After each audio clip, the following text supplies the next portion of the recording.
은혜와 감사가 넘치는 찬양을 인하여 감사합니다. 계속해서 무익한 종의 자세로 찬양들을 잘 섬기기를 기도합니다. 오늘 말씀의 제목은 엎드려 감사하니입니다. 요절은 17장 16절입니다. 이 말씀을 다 같이 읽어보겠습니다. 시작.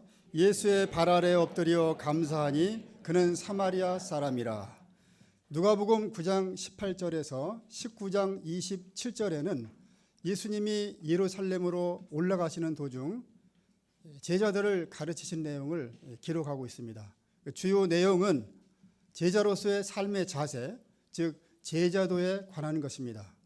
오늘 말씀은 용서, 믿음, 무익한 종, 감사, 실족 등 하나님의 백성으로서 갖추어야 할 그 성품에 대해서 가르쳐 줍니다. 이 시간 예수님을 따르는 제자로서의 자세와 믿음을 배울 수 있기를 기도합니다. 첫째, 실족시키지 않도록 조심하라. 1절에서 3절 전반절입니다. 1, 2절 말씀을 다 같이 읽어보겠습니다. 시작. 예수께서 제자들에게 이르시되 실족하게 하는 것이 없을 수는 없으나 그렇게 하는 자에게는 화로다. 그가 이 작은 자 중에 하나를 실족하게 할진대 차라리 연자 맷돌이 그 목에 매여 바다에 던져지는 것이 나으니라. 제자들은 장차 예수님의 양무리들을 생명의 길로 인도하는 목자요 영적 지도자가 될 사람들입니다. 그런데 이런 중요한 직분을 감당하다 보면 실족하게 하는 일이 생길 수 있습니다. 실족은 넘어지게 하는 장애물이란 뜻입니다. 어떤 사람에게 장애물을 놓아서 죄를 범하게 하거나 믿음을 잃게 해서 복음 진리에서 떠나게 하는 것입니다. 사람은 살면서 서로 상처를 주고받을 때가 많습니다. 내가 상대방에게 요구하는 수준이 있는데 그 수준의 상대방이 도달하지 못하면 감정적인 언행으로 실족하게 하는 일이 가까운 사이에서도 발생합니다. 제일 많이 일어나는 것이 어디일까요? 어딘 것 같습니까? 가족입니다. 그 다음에 직장, 교회라고 합니다. 나는 그런 의도로 말한 게 아닌데 상대방이 오해하여 그 말에 상처를 받고 작은 자가 실족할 수 있습니다. 작은 자란 믿음이 약한 자를 가리킵니다. 이런 사람들은 부정적인 말이나 불신적인 말에 쉽게 상처를 받고 또 갈대처럼 믿음이 흔들려서 회의에 빠지고 실족합니다. 그러면 작은 자는 믿음이 약해서 실족하는 것이기 때문에 실족하게 해도 되는 것입니까? 결코 그렇지 않습니다. 예수님은 실족하게 하는 것이 없을 수는 없으나 실족하게 하는 사람에게는 화가 있을 것이라고 분명히 말씀하셨습니다. 2절에 보면 실족하게 하면 차라리 목에 연자 맷돌을 달아 깊은 바다에 빠져 죽는 것이 낫다고 경고하십니다. 예수님이 이렇게 무서운 경고를 하신 것은 작은 자 하나라도 무시하지 않고 소중히 여기기를 바라셨기 때문입니다. 그러므로 우리는 실족하게 하는 죄를 범하지 않도록 매사에 스스로 조심해야 합니다. 야고보서 1장 19절은 듣기는 속히 하고 말은 천천히 하며 함부로 성내지 말라고 했습니다. 교회에는 다양한 국적, 다양한 배경을 가진 사람들이 있으므로 민감하고 예민한 문제들에 대해서는 개인적이고 주관적인 발언을 삼가는 것이 좋습니다. 또 작은 자들이 실족할 만한 걸림돌을 제거하기에 힘써야 합니다. 목자의 이중적인 삶이나 언행 불일치 등으로 실족할 수 있으므로 항상 자신을 살펴야 합니다. 사도 바울은 우상에게 바쳐진 고기라도 자유롭게 먹을 수 있는 믿음이 있었지만 이 일로 인해서 믿음이 약한 자들이 실족하게 될 가능성이 있기 때문에 영원히 고기를 먹지 않겠다고 했습니다. 우리가 만일 조금이라도 문제가 되는 일을 했다면 자기 합리화나 구체한 변명보다 진심으로 용서를 구하고 실족하지 않도록 도와야 합니다. 둘째, 죄범한 자를 경고하고 회개하면 용서하라. 3절 후반절과 4절입니다. 실족하게 하는 자는 화가 있다고 해서 죄범한 형제를 보고 그냥 모른 채 하고 덮어줘야 합니까? 그렇지 않습니다. 예수님은 만일 네 형제가 죄를 범하거든 경고하라고 하셨습니다. 관계성이 깨질 것을 우려하여 죄범한 것을 보고도 묵인하거나 적당히 타협하고 넘어가는 것은 그야말로 형제를 실족하게 하는 것입니다. 형제를 진심으로 사랑한다면 죄범한 형제를 사랑하는 마음으로 책망하고 회개해서 하나님께로 돌이키도록 도와야 합니다. 이 목자가 영적으로 깨어서 양들에 대한 깊은 관심과 사랑을 가질 때 책망할 수 있습니다. 책망은 참된 사랑의 표현입니다. 책망은 수들과 같기 때문에 섬세하게 하되 죄의 뿌리가 뽑히도록 끈질기게 죄와 씨름하며 도와줘야 합니다. 이때 만일 형제가 회개하면 마음으로 영접하고 용서해야 합니다. 형제가 회개했는데도 용서해 주지 않는다면 이 역시 형제를 실족하게 하는 것입니다. 그러므로 우리는 예수님의 말씀대로 형제가 회개하면 용서해 줘야 합니다. 그런데 그 형제가 얼마 못 가서 또다시 죄를 지을 수 있습니다. 이때 어떻게 저럴 수 있는가 하며 실망하고 또 용서하지 않고 죄인 취급할 수도 있습니다. 하지만 회개한다고 하면 무조건 용서해야 합니다. 그러면 도대체 언제까지 용서하란 말입니까? 유대 랍비들은 3번까지 용서해 주라고 가르쳤습니다. 그런데 예수님은 하루에 7번이나 죄를 짓고 그때마다 돌아와서 회개한다고 하면 용서해 주라고 하십니다. 7번 완전수임으로 하루에 7번 용서해 주라는 말씀은 회개한다고 하면 무한정 용서해 주라는 뜻입니다. 그러면 우리가 왜 이렇게까지 용서해야 할까요? 첫째는 용서하지 않으면 실족하게 되어서 그에 대한 책임을 져야 하기 때문입니다. 둘째는 하나님께서 우리가 회개할 때마다 용서해 주시기 때문입니다. 어떤 사람이 반복해서 죄를 짓는 한 사람 때문에 너무 괴로워서 하나님께 나가 하소연했습니다. 하나님, 언제까지 참아야 합니까? 하나님은 왜 반복해서 짓는 저런 사람을 데려가지 않으십니까? 하나님은 이런 그에게 나는 너를 언제까지 참아야 하느냐 되물으셨습니다. 하나님은 우리가 심각한 죄, 반복된 죄에 빠졌을지라도 여전히 소망 가운데 우리를 도우시고 인도하십니다. 하루에도 7번 죄를 짓고 7번 회개할지라도 하나님은 그때마다 용서해 주시고 여전히 우리를 하나님의 자녀로 살아가게 하십니다. 그러므로 우리는 예수님이 주기도문에서 가르쳐 주신 대로 우리에게 죄범한 모든 사람을 용서해야 합니다. 용서란 자신을 풀어주다, 자유롭게 하다라는 뜻이 있습니다. 용서는 심판자 되신 하나님께 맡기고 마음으로부터 풀어주는 것입니다. 용서로 인해 자유를 얻는 사람은 바로 자신입니다.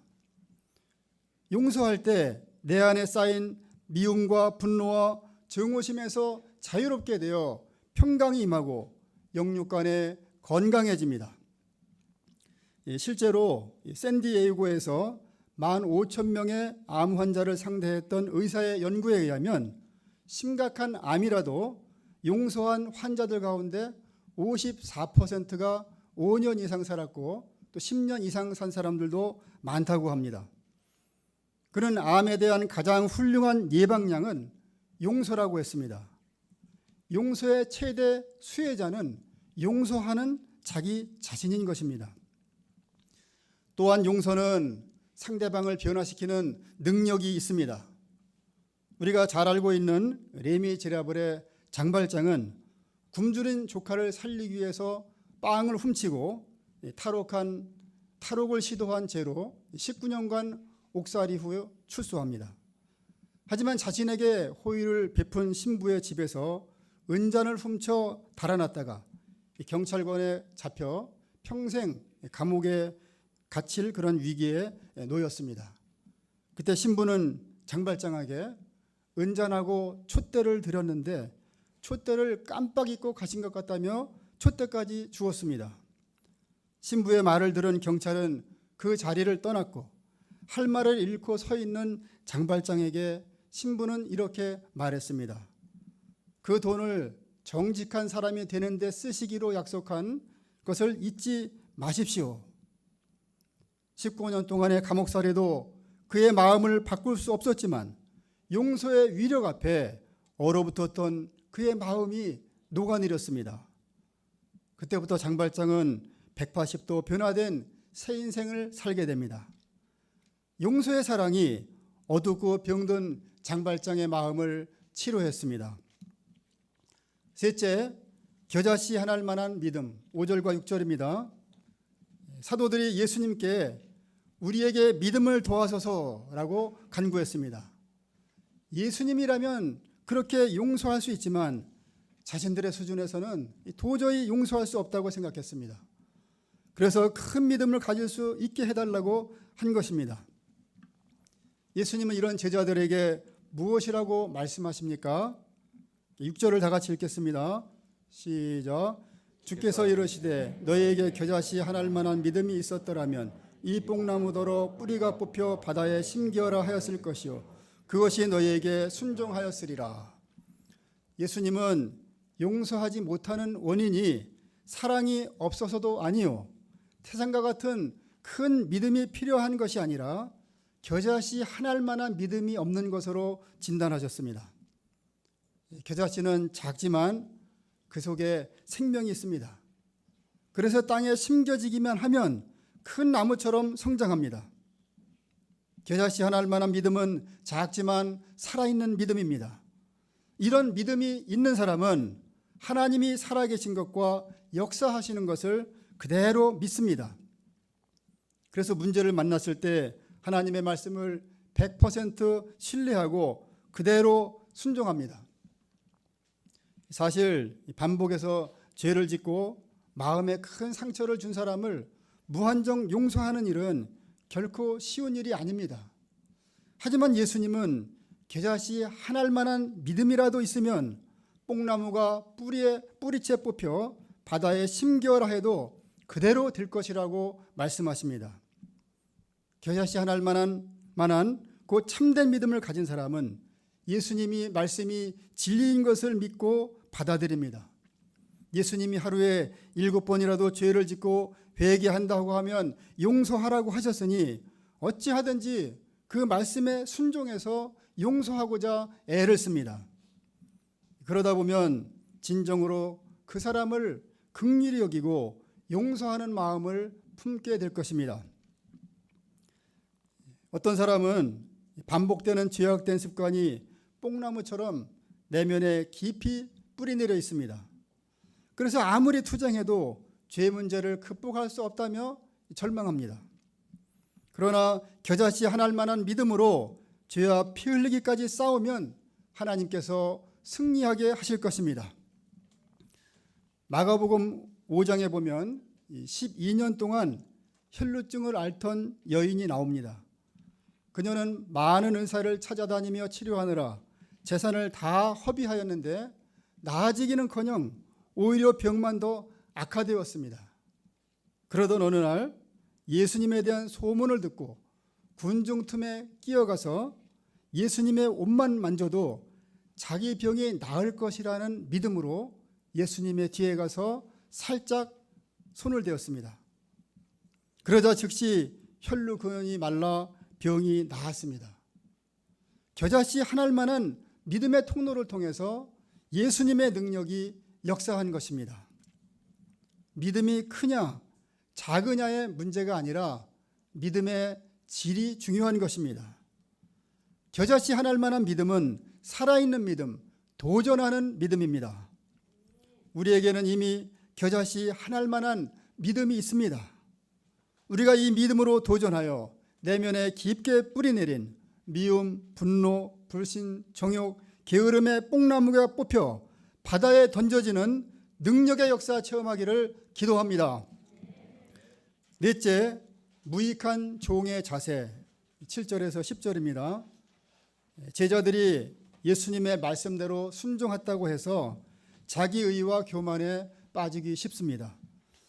예수님이 이런 제자들에게 명령대로 행한 후에 어떤 자세를 가져야 하는가를 비유로 가르쳐 주십니다. 어떤 사람에게 종이 있었습니다. 종은 주인의 명령에 순종해서 밭에 나가 떼약볕에서 하루 종일 밭을 갈면서 양을 쳤습니다. 그는 주인이 보지 않는다고 요령을 피우거나 적당히 하지 않고 맡겨진 일을 충성스럽게 감당했습니다. 고된 일을 마치고 집에 돌아오면 녹차가 되고 배가 고팠습니다. 이런 종에게 오늘 수고 많았어. 맛있게 저녁 먹고 푹 쉬어라. 이렇게 말하는 주인은 없습니다. 오히려 너는 내가 먹을 저녁을 빨리 준비하고 내가 먹고 마시는 동안 시중 돌다가 내가 다 먹고 난 다음에 먹고 마셔. 이렇게 말을 합니다. 종은 주인을 섬기는 직분을 가진 자이기 때문입니다. 그러므로 종이 많은 일을 했다고 주인에게 수고한 대가를 요구하거나 인정과 칭찬을 기대할 수 없습니다.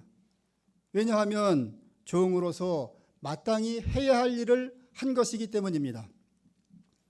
예수님은 제자들도 이런 자세를 가져야 한다고 말씀하십니다. 다 함께 10절을 읽어보겠습니다. 시작. 이와 같이 너희도 명령받은 것을 다 행한 후에 이르기를 우리는 무익한 종이라 우리가 하여야 할 일을 한 것뿐이라 할지니라. 사실 종은 주인에게는 없어서는 안 되는 유익한 종입니다. 그러나 종은 스스로 유익한 종이라고 생각하지 않습니다. 사람이 보통 큰 업적을 이루면 자만심에 빠져 마치 자기 혼자 모든 것을 다한 것처럼 생각하고 우쭐해집니다. 또 자기의 수고를 알아주지 않으면 피해의식에 시달리고 힘들어합니다. 그러면 감사함을 잃어버리고 영적 성장이 막혀 쓸모없는 종으로 전락합니다. 사람이 충성한 후에 마음의 교만을 극복하고 겸손한 자세를 갖는 것처럼 중요한 일은 없습니다. 그래서 예수님은 제자들에게 주님의 뜻대로 다 행한 후에 교만해지지 않도록 무익한 종의 자세를 가지라고 말씀하신 것입니다. 무익한 종의 자세를 가질 때 큰 역사를 이룬 후에도 하나님께만 영광을 돌리고 겸손하고 순수한 자세로 끝까지 주와 복음 역사를 섬길 수 있습니다.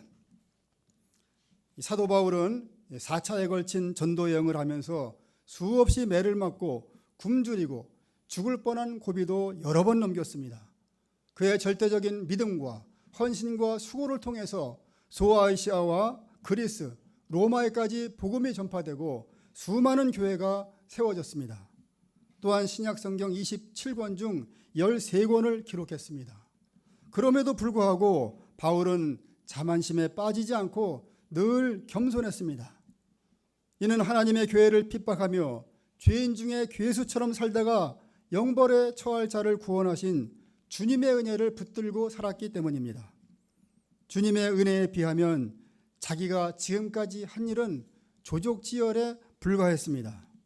그 일조차도 하나님의 은혜로 된 것이므로 아무것도 자랑할 것이 없었습니다. 그는 다만 뒤에 있는 것, 자기가 이룬 성과 업적은 다 잊어버리고 앞에 있는 것, 하나님의 상급을 잡으려고 표대를 향하여 믿음의 경주를 끝까지 완수했습니다. 만일 내가 구원받은 하나님의 자녀요 예수님의 제자라고 생각한다면 주님의 말씀에 그대로 순종하는 것은 당연한 일입니다. 주와 복음을 위해서 수고하고 헌신해야 하는 것도 마땅합니다. 이 일로 인해서 장차 하나님 나라에서 상급이 있을 것이지만 그렇다고 해서 사람들의 칭찬이나 보상을 기대해서는 안 됩니다. 오히려 하나님 역사에 쓰임받는 그 자체가 은혜요 특권으로 생각하고 겸손하면서도 열정적으로 주님을 섬기며 주님의 뜻대로 살아야 합니다. 이런 자가 무익한 종의 자세를 가진 성숙한 제자라고 할 수 있습니다. 이솝 우화에 나오는 이야기입니다. 연못에만 살던 개구리가 너무 답답했습니다. 어느 날 착한 새 한 마리를 포섭해서 나뭇가지의 한쪽 끝을 각각 입에 물고 하늘을 날 수 있게 되었습니다. 동료 개구리들은 환호성을 지르며 물었습니다. 야, 너 정말 대단하구나. 대단해. 그건 누구 아이디어야? 개구리는 자랑하고 싶은 마음을 참을 수 없어서 그거 내 머리에서 나온 거야 하며 입을 열었습니다. 그 순간 입에 물고 있던 나뭇가지를 놓치고 추락해서 큰 바위에 부딪혀서 즉사하고 말았습니다. 새가 베푼 은혜를 잊고 자기가 대단한 일을 한 것처럼 자랑한 결과입니다. 우리가 작은 일을 하고서도 생색내고 자기 영광을 구하고자 하는 마음을 날마다 부인하고 순수한 마음으로 주님이 맡겨주신 일을 충성스럽게 감당하는 무익한 종들이 되기를 기도합니다. 다섯째, 감사하는 믿음. 11절에서 19절입니다. 예수님이 어떤 마을에 들어가시자 나병 환자 10명이 멀리 서서 큰 소리로 외쳤습니다. 예수 선생님이여, 우리를 불쌍히 여기소서. 예수님은 이들을 불쌍히 여기시고 가서 제사장들에게 너희 모임을 보이라, 너희 몸을 보이라 이렇게 하셨습니다. 나병 환자가 정상적인 사회생활을 하려면 제사장에 가서 정한 규례를 따라 병이 나았다는 것을 확증받고 정결 예식을 행해야 합니다. 그런데 예수님은 나병 환자를 고쳐주지 않은 채 제사장에게 가서 몸을 보이라고 명하셨습니다. 안수기도를 해주시거나 병이 나았다고 선포하신 것도 아니었기에 이 나병 환자들은 참으로 난처했을 것입니다. 하지만 그들은 예수님의 말씀에 토를 달지 않고 예수님 제사장에게로 발걸음을 옮겼습니다. 비록 지금은 낫지 않았지만 제사장에 가서 보일 때는 깨끗하게 될 것을 믿고 순종하여 나아갔습니다. 그런데 가는 도중에 놀라운 일이 일어났습니다. 나병의 뿌리가 뽑혀 몸이 깨끗하게 된 것입니다. 순종은 기적을 낳습니다.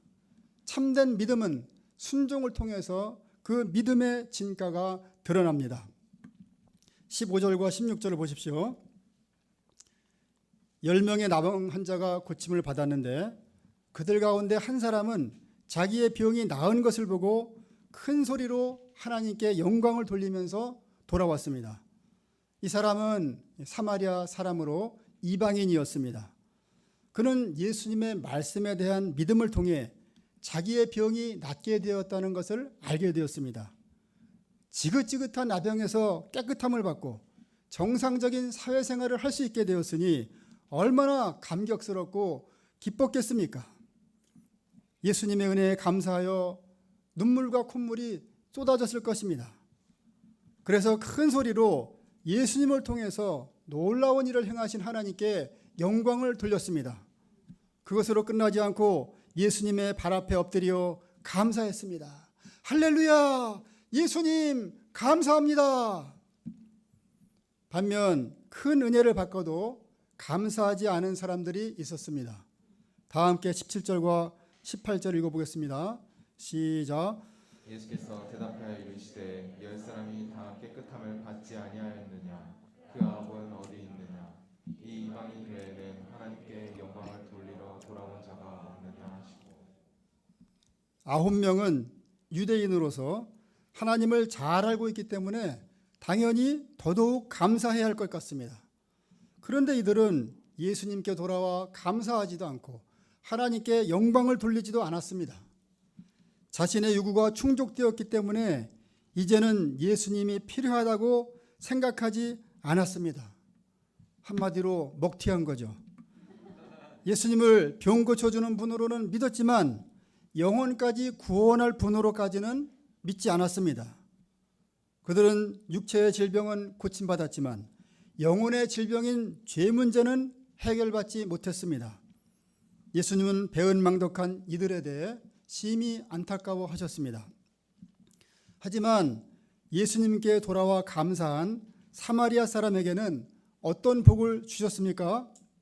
19절도 같이 읽어보겠습니다. 시작. 그에게 이르시되 일어나 가라, 내 믿음이 너를 구원하였느니라 하시더라. 예수님은 그의 믿음을 기뻐하시고 영혼 구원의 복까지 선물로 주셨습니다. 우리는 여기서 감사의 중요성에 대해 배울 수 있습니다. 은혜를 받는 것도 중요하지만 은혜를 주신 하나님을 기억하고 감사하는 것은 더욱 중요합니다. 왜냐하면 하나님은 우리가 하나님의 은혜를 기억하고 감사하며 하나님께 영광 돌리는 삶을 살기를 원하시기 때문입니다.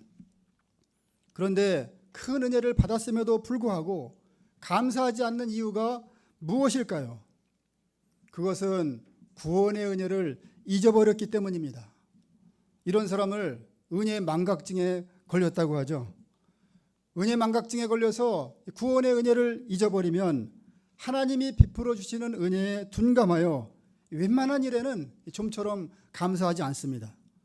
기쁨이 사라지고 점차 심령이 메말라서 내면은 짜증과 불평과 원망으로 가득하게 됩니다. 그러나 구원의 은혜를 기억하고 은혜를 붙들고 사는 사람은 하나님이 주시는 은혜에 민감하여 작은 일에도 감사하게 됩니다. 하나님께 감사할 때 우리의 마음은 순수해지고 하나님이 기뻐하시는 자녀로 성장하게 됩니다. 현재 나는 구원받은 은혜에 감사하고 찬양하며 살아가고 있는지 돌아보아야 하겠습니다. 찬양과 감사는 신앙의 최고봉으로서 구원받은 신자가 가져야 할 마땅한 자세입니다. 우리는 과거 영적인 나병 환자처럼 죄의 병에 걸려서 비참한 인생을 살다가 심판받고 영벌에 처할 자들이었습니다. 하나님은 이런 우리를 사랑하사 예수님의 십자가의 보혈로 구원하시고 하나님의 자녀 삼아 주셨습니다. 하나님의 말씀을 배우며 방황한 영혼들을 섬기는 거룩한 인생, 목자의 인생을 살게 되었습니다. 장차 하나님 나라를 기업으로 받게 되었습니다. 얼마나 감사한 일입니까? 얼마나 복된 인생입니까? 자격 없는 인생들에게 임한 이 놀라운 은혜에 어찌 감사하지 않을 수 있겠습니까? 우리가 하나님으로부터 거저받은 큰 은혜를 마음에 새기고 범사에 감사하며 하나님을 찬양하는 인생 살기를 간절히 기도합니다. 슈바이처 박사는 소년 시절을 회상하며 이런 글을 썼습니다. 나의 어린 시절을 회상해 보면 많은 사람이 나를 도와주었다. 그러나 나는 그때 그런 주변 사람들에게 감사를 표시하지 못했다. 성격이 내성적이었던 탓도 있지만 그래서 더더욱 감사를 표현하도록 하는 교육의 필요성을 절감하게 된다.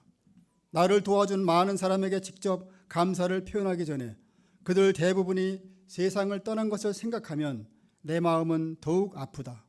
감사란 잠시도 주저하거나 보류해 두는 것이 아니라 그때그때 표현해야 하는 것이다. 그렇습니다. 감사는 은혜를 받았을 때 즉시 표현해야 합니다. 화장실 들어갈 때 마음과 나올 때의 마음이 다르다고 나중에 하려고 미루다 보면 마음이 변하여 감사를 잃어버리게 됩니다. 감사하는 것처럼 쉬우면서도 어려운 것은 없다고 합니다. 어떤 사람은 감사하는 것을 받는 것을 당연하게 생각하고 좀처럼 감사하지 않습니다. 이런 사람은 감사 결핍증에 걸려서 툭하면 원망과 불평을 늘어놓습니다. 그러므로 매일 감사 제목을 찾아 하나님께 감사하는 생활을 해야 합니다. 자녀와 양들에게도 감사하는 법을 가르쳐야 합니다. 또한 적극적인 감사의 표현으로 주와 복음 역사를 위해 물질과 시간과 몸과 재능을 드리는 훈련이 필요합니다. 이때 하나님과 더욱 깊은 관계성이 맺어지고 영육 간에 강건한 사람들로 성장하게 됩니다. 오늘 말씀을 묵상하며 자신을 유익한 종이라 생각하고 의무감으로 역사를 섬길 때가 있었음을 발견하게 되었습니다. 제가 회개하고 겨자씨 하나할 만한 믿음으로 이런 죄의 뿌리가 뽑히도록 영적 투쟁에 힘쓰기를 기도합니다. 죄인에게 베풀어 주신 한량없는 은혜에 감사하며 마땅히 할 일을 하였을 뿐이라는 무익한 종의 자세를 회복하고 순수하고 감사하는 믿음으로 하나님 역사를 섬길 수 있기를 간절히 기도합니다. 결론입니다. 오늘은 예수님의 제자로서 갖추어야 할 삶의 자세 중 5가지에 대해 배웠습니다. 예수님의 말씀은 수준이 너무 높아서 연약한 자신을 바라볼 때 절망하고 포기하기 쉽습니다. 그러나 우리에게는 겨자씨 하나할 만한 믿음이 있습니다. 우리가 이 믿음의 능력을 믿고 불가능하게 보이는 일에 도전하면 하나님께서 우리를 변화시키시고 예수님을 닮은 자녀들로 성장하게 하실 것입니다. 무엇보다 예수님의 제자는 범사에 감사할 줄 아는 성숙한 믿음의 사람이 되어야 합니다. 성숙한 믿음의 사람은 감사할 시기를 알고 감사할 수 있을 때 감사를 표현하며 살아갑니다. 제일 가르치기 어려운 수학 문제는 우리가 받은 축복을 세어보는 문제라는 그 서양 격언이 있습니다. 날마다 은혜를 기억하고 감사 제목을 찾아 하나님을 찬양해야 함을 역설적으로 가르쳐주는 말입니다. 우리는 하나님으로부터 평생 갚아도 갚을 수 없는 큰 은혜를 받았습니다. 우리가 이 은혜를 기억하고 감사하는 믿음으로 하나님을 기쁘시게 하는 인생 살기를 기도합니다. 기도하고 마치겠습니다. 거룩하시고 은혜로우신 하나님 아버지, 귀한 말씀 주심에 감사합니다. 저희들이 예수님의 제자로서 작은 자를 실족시키지 않도록 조심하고 죄범한 형제를 경고하여 회개하면 용서하게 하옵시며 겨자씨 하나할 만한 믿음으로 순종하게 하여 주시옵소서. 무익한 종의 자세와 주님의 은혜에 감사하는 믿음을 덧입고 은혜를 감당하는 성숙한 제자로 살게 하여 주시옵소서. 감사드리며 예수님의 이름으로 기도합니다. 아멘.